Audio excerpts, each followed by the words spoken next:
Hər vaxt xeyir olsun dəyərli izləyicilərimiz. Yanvar ayının 14-üdür və bugün nələrə baş verdi? Beynəlxalq maliyyə birjasında qızıl yenidən yuxarı doğru istiqamətinə davam etdirdi. Yəni 4600 demək olar ki, yəni 40-lara çatdı. 4641-lərdən yenidən alışlar gələcək. Yəni hədəflər haradır? Hədəflər 4000 Hədəflər qızıldakı yuxarıdakı hədəflər 4677, 78-lər, 4000, yəni 4677-lər, 4678-lər və 4718-lər.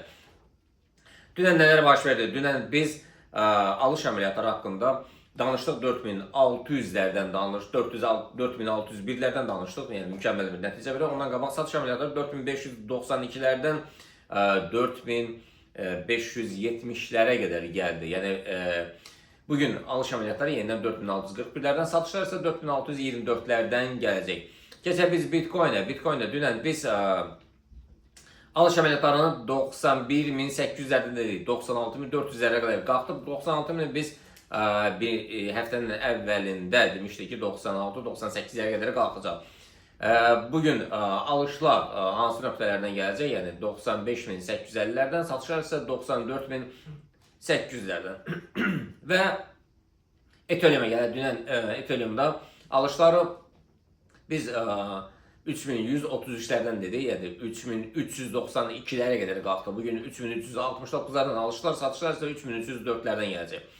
Gümüşə gəldikdə isə gümüş dünən biz alış əməliyyatlarından 86.300'lərdən dedik, 91.500'lərə qədər qalxdı. Mükəmməl bir nəticə verdi və bugün 91.600'lərdən alışlar, 88.700'lərdən isə satışlardır. Neftə gəldikdə isə nefti dünən biz 64.40'lardan alışlar dedik və müqavimət xətti qalxış nöqtəsi 65.30'da, hətta dönüş nöqtəsi kimi nəzərə çatdırdıq. Qiymət daha yuxarı doğru istiqamət aldı və 66.200'lərə qədər qalxdı. Ondan sonra enişlər biz nəzərə çatdırmışlar 62.90'lara qədər. Yəni bugün 65'lərdən aşağı formalaşsa həmin 62-63'lərə qədər yəni enəcək. 62.90, 63'lərə qədər enəcək. Alışlar isə 65-85'lərdəndir.